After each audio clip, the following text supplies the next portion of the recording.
2004 was not a good year for DC cinematically. After an absence of more than a half a decade, the company was working to reintroduce their characters back to the audience that abandoned DC after several missteps. But to completely understand how bad 2004 was for DC, we have to go back to 1978 and the release of another huge DC property. What the hell is that? Easy, miss. I've got you. Superman was the company's first attempt to bring a character to a major motion picture. The attempt paid off with the Richard Donner directed film bringing in over $300 million worldwide. And you know what that means in Hollywood? Sequels, sequels, sequels, sequels. After Donner was replaced as the director, 1980's Superman 2 would be directed by Richard Lester. The film would be successful, but the goodwill of the audience would quickly wear off with 1983's Superman 3, 1984's Supergirl spin-off, and most famously, 1987's Superman 4: The Quest for Peace. With DC standing in the public eye at a low point, the company had one last shot to regain the audience's imagination. DC's hero was an unlikely one, a director audiences barely knew. He was only on his third film. That hero was Tim Burton. What are you? I'm Batman. I think we've lost sight of how big a gamble Burton was for Batman. When he was hired in 1986, Burton had only one film to his credit, Pee-wee's Big Adventure. The Warners insisted on waiting until Burton's second film was released before greenlighting Batman. That film, Beetlejuice, was a huge hit, so Warner Brothers gave Burton the go-ahead. Burton tapped Michael Keaton to wear the cowl. Casting the Warners fought. Keaton was largely known as a comedic actor, and the studio didn't think he'd make a good Dark Knight. Burton fought for Keaton, and Michael got the role. The movie was a gamble, with a new director not known for action and an actor only known for comedy, but it paid off. Batman was a huge success. And you know what that means in Hollywood? Sequels, sequels, sequels. 1992 would bring us Batman Returns, also directed by Burton. Disappointed by the box office for that film, Warner Brothers asked Burton to take a step back, with Joel Schumacher directing 1995's Batman Forever. Now, don't get me wrong, Batman Returns was still a financial success, but not as much as the original film was, so the change was made. Val Kilmer would replace Keaton as the Dark Knight, and Forever was another box office success. But not so much with critics. Cracks were starting to form. And off the rails we go. A double whammy of 1997's Batman and Robin alongside Steel would destroy DC's cinematic endeavors. After making two of the worst superhero movies ever made, DC would vanish from the silver screen for 7 long years. If DC were to return, they need to go big. Stay in the same wheelhouse as their most successful franchise, but change the game. Make a big splash. And a big splash they made. Alright, wait, let's rewind. Let's go back to 1993 for a second. With Batman Forever in production, Warner Brothers announced a Catwoman spin-off movie. At this time, it was to star Michelle Pfeiffer, who played the character in Batman Returns. Over the years, the film would be in development hell, starring, at times, Pfeiffer, Ashley Judd, and then Nicole Kidman.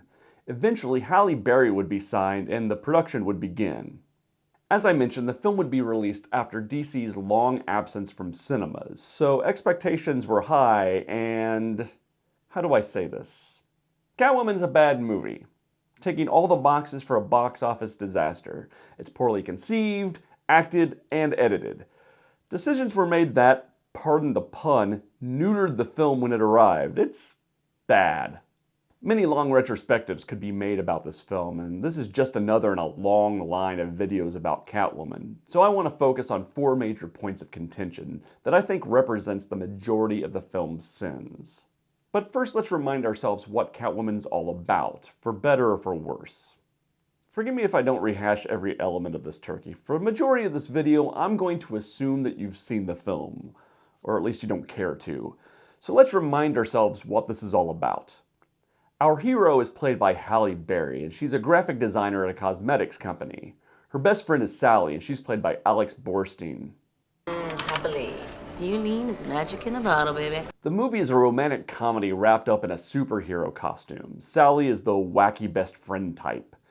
Beauty doesn't just hide the effects of aging, it actually reverses them. If you've seen the film and you don't quite remember it, you've just had an epiphany. If you haven't, you're looking probably for some clarification. Yes, this movie is about killer face cream. It's stupid. More on that in a moment. Now back to our film. Sharon Stone plays Laurel Hedare, the wife of the company's CEO and the face of the company. There's a dumb subplot about Laurel being replaced as the spokesmodel. All you really need to know is it's someone her husband is having an affair with, and it gives Laurel the motivation to be the real villain of the film. Meanwhile, our hero pitches her designs to the head of the company, who hates them, but gives her until the next night to revise them. She goes home only to be kept awake by her tattooed, hard-partying neighbors who are blasting... Do you think you could just maybe turn the music down just... It's Hoobastank. Really. The next day, she's hounded by a cat that somehow got to her second-story window. Don't think about it. Then it disappears to this ledge. Don't think about it. This is where our hero tries to save it by standing on a rickety old air conditioner. Our passing hero cop, Tom, played by Benjamin Bratt, he... Whatever it is you're thinking, whatever it is you're feeling, it's not worth it, you understand? Now look, I'm a cop. Maybe I can help. Suicide. He thinks it's a suicide attempt. Of course he does. He saves her just in time. They meet cute, she realizes that she's late for her job, which makes no sense because she was just painting and trying to save a cat, which are not things you typically do when you're late for work. Sorry, I'll stop thinking about it. She rushes out. Of course, she drops her wallet because these two have to meet again, and holy shit! Oh God, is it over? This happens a lot. The establishing shots in this film only establish nausea. Tom hunts down our hero at work, and because we're in a movie, people act like this towards him. God, that is such a good name. Tom Lone. Rhymes with cone, phone, bone. They meet cute again, and Sally slobbers. Our hero works into the night to get her work done and heads off to the factory to find the boss, and oh my God, hold on! Woo! Establishing shot is successfully landed on helipad 10. Our hero walks in on our villains talking about butylene. It's addictive. If you stop using it, your skin falls off. It's revealed later that if you keep using it, your skin turns hard as a rock. More on that in a moment, but first, our villains discover our hero, she's chased into a sewer tube, and the bad guys flush the pipes to rid themselves of her. But she just washes up on a bit of land where she's... Oh my God, this is so stupid. She's surrounded by cats which breathe life into her, turning her into a literal Catwoman. From here, she starts sleeping in weird places and falling on all fours. Her balance is great, and she starts eating like a cat. It's so stupid. Because she's addicted to the face cream, Sally falls ill.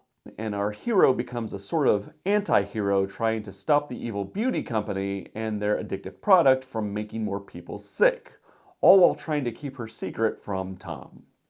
Oh yeah, and this happens.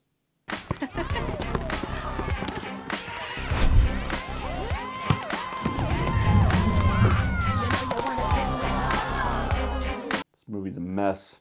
Okay, I haven't said Catwoman's real name up until this point, so let's say it together. Ready? 1, 2, 3. Patience Phillips. Did you say Selena Kyle? Of course you did, because that's Catwoman's real name. It's always been Catwoman's real name up until this point when this garbage heap of a movie changed her name and her backstory. Here's the thing. Comic book fans generally, and Batman fans specifically, hate people toying in their world building. I remember getting into a discussion with friends about the pure amount of people Batman kills in the later films. So a complete rewrite of Catwoman's backstory alienates your entire audience almost immediately. Selina Kyle is a complex character, doing the wrong things for the right reasons, and being kept in check by Batman. They have a complicated relationship, so taking Batman out of the mix completely leaves Catwoman to fend for herself. The 1993 Catwoman solo series could have been a great place to take storylines from, but instead they shed, pardon the pun, the character of being Selina Kyle in an attempt to do something different, namely dropping her into a dumb film which tries to be a romantic comedy and a superhero film at the same time. It just doesn't work. Simply put, they could have made a quote-unquote Catwoman film. They just didn't. I said we'd get back to this, so here we go. They say the product is addictive. I don't care that the FDA never saw the headaches and the nausea and the fainting spells. In the film's final moments, it's revealed that if you keep using the product, Skin like living marble. your skin turns hard as marble. Ask yourself this. What does the company have to gain from this product? Money? Will it make money? If someone uses it, it'll make them sick and their skin hard. If they stop using it, their skin will fall off. It's a double-edged sword where the company is exposed either way. This evil plan only lasts if no one ever uses the product, but their goal is for people to buy and use the product so they can make money. So that scheme is really dumb. But there's another issue with the villains in the film. The Batman universe is chock full of mentally insane villains. Putting crazy people in Arkham is basically what Batman does exclusively. In Catwoman, the villain, Laurel Harder, is normal. She's a murderer. She thinks she's more cunning than she really is, but she's not insane. So if you're going to have a sane villain, everything she does has to be airtight. And what she does, killing her husband, framing Catwoman, and taking over the beauty brand, is not only chock full of holes, but it's also incredibly simple. There are Batman villains who are insane that come up with more complex ideas than this. The entire plot of this film is uninteresting. As I've mentioned before, these characters are stuck in a romantic comedy, not a superhero film. Benjamin Bratt is doing what Benjamin Bratt does, being attractive and charming, but he doesn't create a memorable character here. He's not a gritty Gotham cop, he's a romantic lead more than a police officer. Halle Berry is playing one character with two separate personalities, Patience and Catwoman. Patience is mousy and wide-eyed, and Catwoman, well, she's a sex goddess. The two don't connect, and the change is shocking. The best versions of Bruce Wayne have him donning the cowl because it allows him to unleash the anger at Gotham which is lurking just underneath the surface. Patience and Catwoman might as well be two separate people.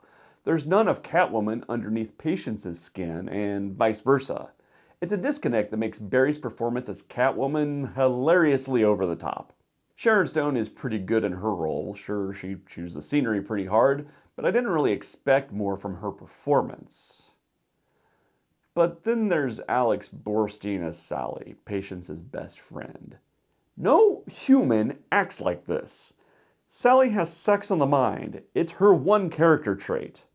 Bone. You gotta see my doctor. Okay, I can see you're feeling better.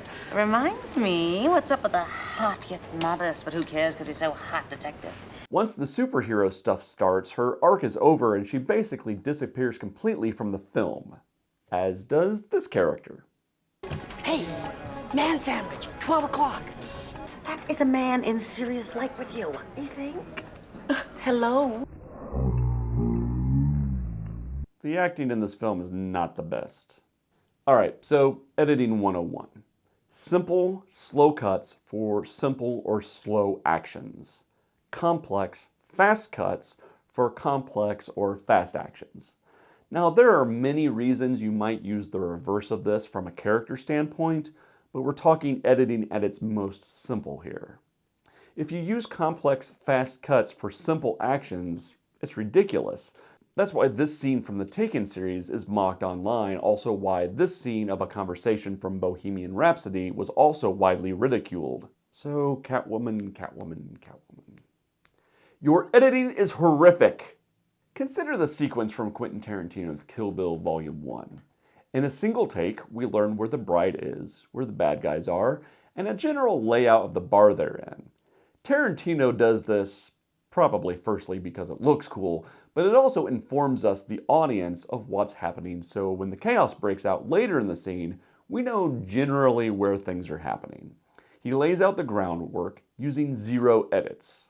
So that's kind of the ideal, a camera moving through a place so we as the audience can learn stuff. Paul Thomas Anderson does the same thing at the beginning of Boogie Nights. Not because the location is important, but because in a single take, he can show us the power dynamic of every character in the film. They're both brilliant shots which serve a purpose in telling the story. Now consider Catwoman walking through a bar. This sequence contains 107 shots. 107 over the course of 60 seconds. That's a little less than 2 shots per second. The result is visual chaos. When we get to the destination at the end of her stroll, we don't know the layout of the bar, we don't know where the bad guy is in relation to the other characters, so when the chaos breaks out, the edits make no sense because the film has left the audience ill-informed. This film is edited poorly. There are a couple single-shot takes, but they don't serve a purpose for the viewer, and this one is so marred by horrific computer effects that it becomes memorable for all the wrong reasons. It's amazing how far computer effects have come in such a short time. But there's one sequence that blew my mind. Remember, simple edits for simple actions. To the midway!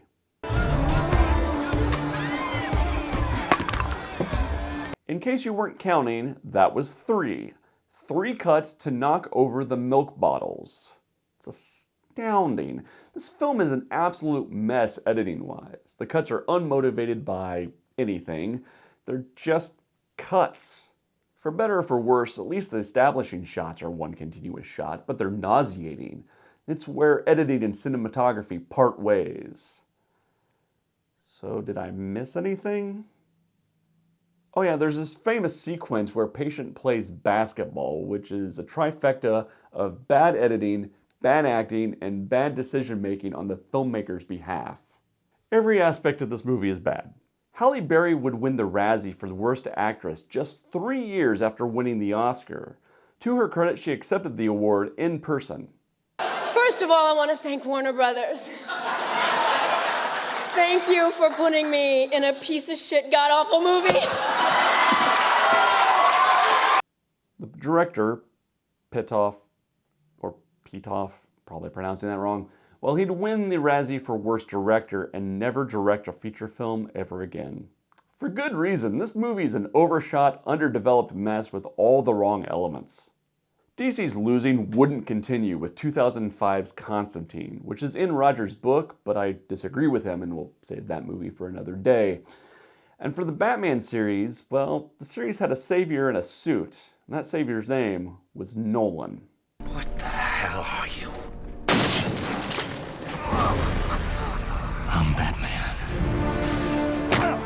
Just 1 year after Catwoman, Christopher Nolan's Batman Begins would erase any memory of this atrocity and eventually morph into the DC Extended Universe. And here we are today. And the DC Universe would never have a bad movie ever again. Well, there's that one, and that one, and that one. Yeah, that was bad too. Oh, come on, DC, really?